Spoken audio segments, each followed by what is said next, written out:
संसद में पास हुए किसान बिल के विरोध प्रदर्शन के बीच पंजाब और हरियाणा में धान की खरीद शुरू हो गई है। वैसे तो धान की खरीद हर साल अक्टूबर महीने में शुरू होती है, लेकिन इस बार केंद्र सरकार ने बीते शनिवार से पंजाब और हरियाणा में धान की खरीद शुरू कर दी है। हरियाणा में धान की खरीद को लेकर खाद्य व आपूर्ति विभाग के अतिरिक्त मुख्य सचिव पीके दास से हमारे सहयोगी चंद्रशेखर धरनी ने खास बातचीत की। हरियाणा खाद्य एवं आपूर्ति विभाग के एडिशनल चीफ सेक्रेटरी पीके दास हमारे साथ मौजूद हैं। बातचीत करेंगे दास साहब से। दास साहब, जो धान की खरीद है, विभाग ने जो अभी तक गतिविधियां की हैं, प्रमुख रूप से क्या कार्रवाई हुई है? देखिए, जो हमारे फार्मर रजिस्ट्रेशन सिस्टम है, यानी किसान पोर्टल पे जाके रजिस्टर करेंगे और उनके चॉइस के मुताबिक हफ्ते में और तारीख में उनको बुलाया जाएगा, ये सिस्टम लागू है।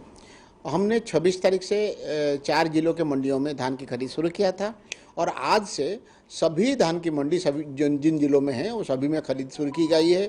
ई खरीद जो प्लेटफॉर्म हमारा है जिसके तहत हम खरीदते हैं वो आज से चालू हो गया है और हमारी खरीद शुरू है। उसमें जो हमारी तैयारी होती है सोशल डिस्टेंस मेंटेन करने के लिए, वो सारी एहतियात बरते रहें ताकि किसान जब आए मंडी में भीड़ ना लगे, किसान को कोई दिक्कत ना हो, जल्दी से जल्दी उसका काम निबट जाए और कोरोना का कोई संक्रमण भी उसका सामना करना ना पड़े। तो साहब, एक देश एक खरीद की बात प्रधानमंत्री करते हैं और ये भी चर्चाएं हैं कि यूपी या अन्य प्रांतों से जो धान आ रहा है उसको हरियाणा में अभी नहीं आने दिया जा रहा। ये नया कानून बनने से पहले भी हरियाणा में मंडियों में दूसरे राज्यों के किसान आके अपने सामान बेचते थे। हरियाणा ने कभी इस बारे में रोक टोक नहीं किया है, ना ही अभी कर रहा है।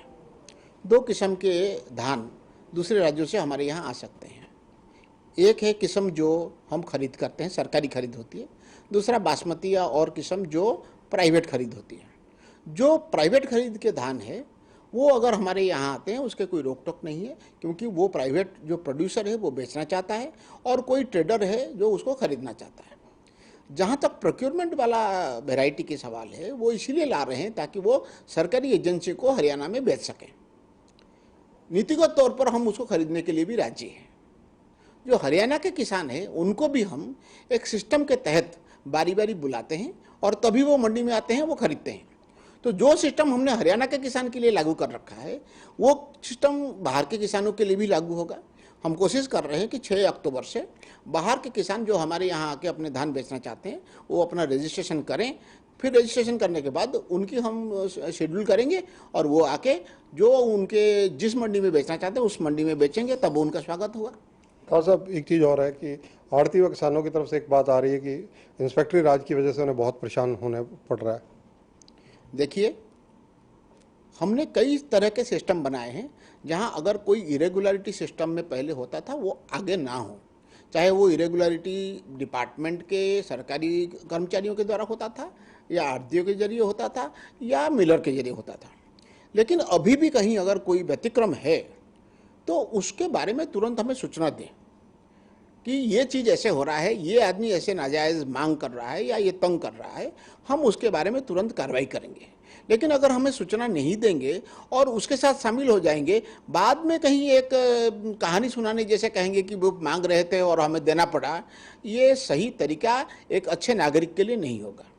तो ये हैं पीके दास, एडिशनल चीफ सेक्रेटरी हैं फूड सप्लाई डिपार्टमेंट हरियाणा के। इनका कहना है कि जो इंस्पेक्टरी राज की बातें मार्केट में आ रही हैं, अगर कोई शिकायत इनके तक पहुंचेगी या इनके आला अधिकारियों तक पहुंचेगी तो निसंदेह एक्शन लिया जाएगा।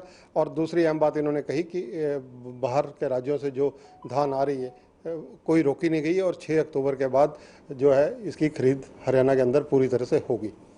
कैमरामैन जितेंद्र हंस के साथ चंद्रशेखर धरनी, MH1 न्यूज़, चंडीगढ़।